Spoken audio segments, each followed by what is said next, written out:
Cycling Sheffield. How does that compare, running a team like that, to something like Tim, who's a UCI squad? Is it just a bigger number?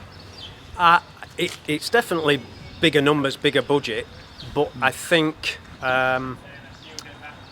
there's the strength you have as a non-UCI team. Obviously, there are lots of limits to what you can do as a non-UCI team, but we have a lot of flexibility, and I make money go further. It's much.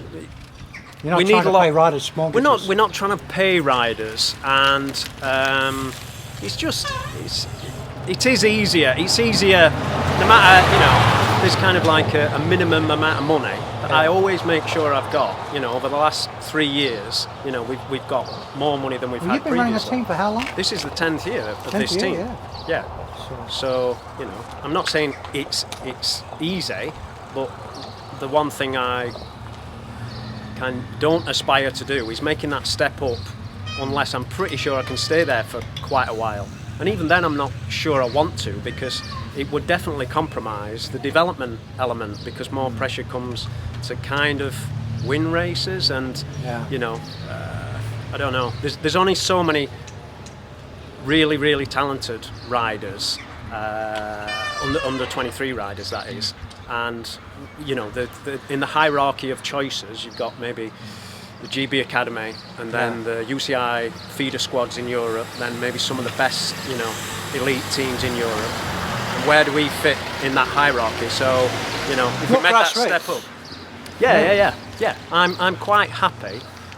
We haven't got anything like as much money as I'd like, but I'm working on it. But I'm quite happy doing what we're doing at the moment, and trying to give our riders a good opportunity to race in the UK, and then enough appropriate racing outside the UK. We've got a decent programme this year, racing. And you take them abroad when you... That's it. So have you got a lot less racing? 'Cause there's a lot of doomsayers out there. Yeah.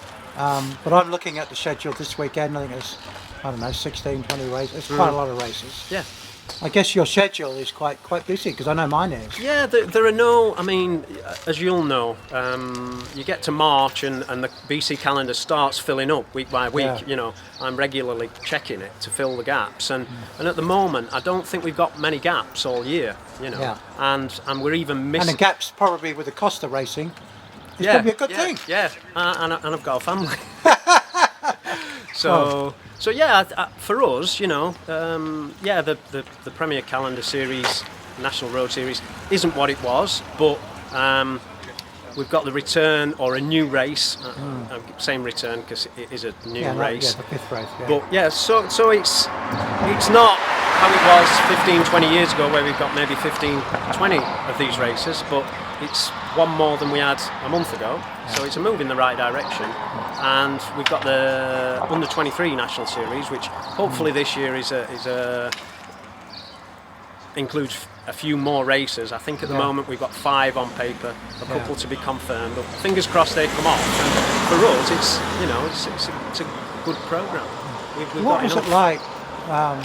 Because unfortunately I'm not as young as you, and I can't remember a great deal about 25 years ago.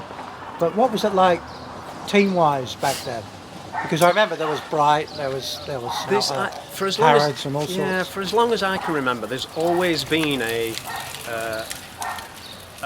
team that is that bit better than all the others. Like JLT, then Canyon in its various incarnations, like Bright that you mentioned in late 90s. But I think that back then there was certainly less money around, There's probably a lot more, I think maybe 20 years ago we would have looked like a really big setup just because we've got a nice car and, some good sponsorship. Whereas now we're just this little operation, try and do things well, but pretty small really. And I guess the costs of the sport all over the world, I think, but in particular in the UK has gone up. It's very expensive, isn't it? Well, to run races and to run teams, certainly. And but back then there was no Tour of Britain. There was the odd Pro Tour or whatever. But Yeah, there was no, I think and there was no Tour Series either. No. Even no. the Elite Circuit Series didn't start until 20 years ago, I think Yeah. it was, something like Yeah. that. So, but there was no negative feel about the sport then. No, I certainly didn't feel it. I don't think so. I think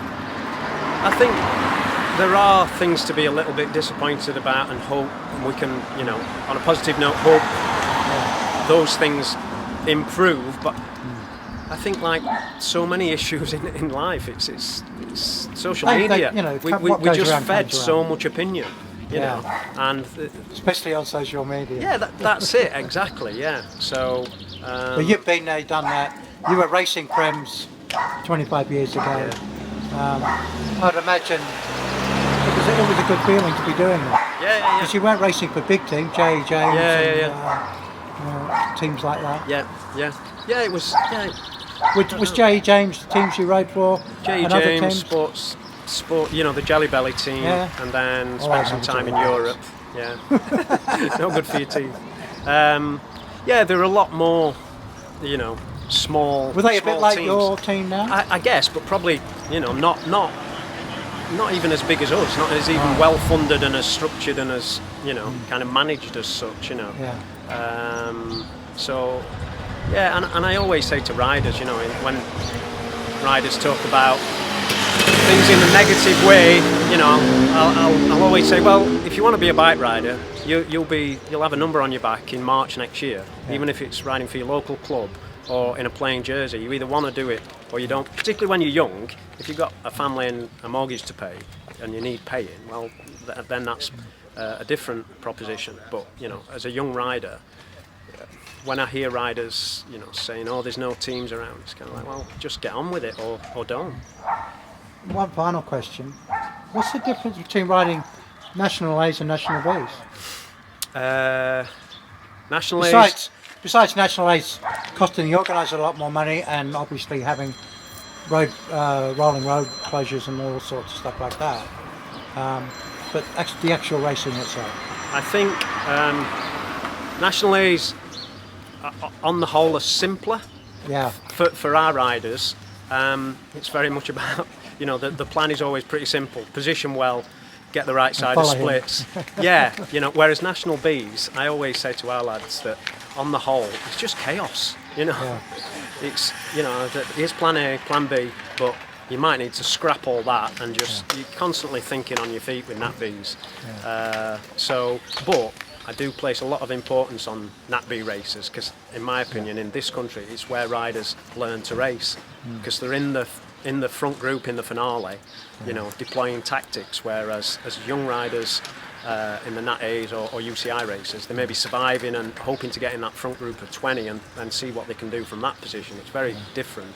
Whereas I always think what they take from these races, hopefully in the future they start applying to the bigger races once they're in that position to try and get on the podium. Lincoln's just around the corner, so I guess you must be quite proud of James and his crew for organising a race on your doorstep. Yeah. I mean, they are.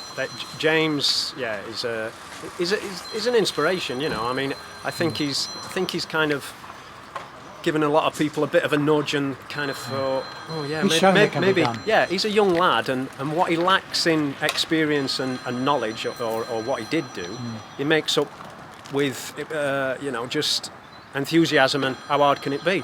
Yeah. And just get on with it and make it happen, And he's learned so much in the last couple of years, and he's doing this, so other people can do it. We are very lucky in Yorkshire that we've got. I don't mean to sound like a professional Yorkshireman, but we have got a hell of a lot of good people that are helping the sport. And to those people that might grumble that why are all the races up north, it's like it's down to the people that make that happen. And anything else, so it's beyond reproach. I mean, if it's not happening somewhere else, ask yourself why. Well, good luck to your boys today. I hope they know these races. Thanks to you and Vela UK for everything you do. No worries. Those of us that know how valuable you are. Cheers, Larry. Cheers, mate.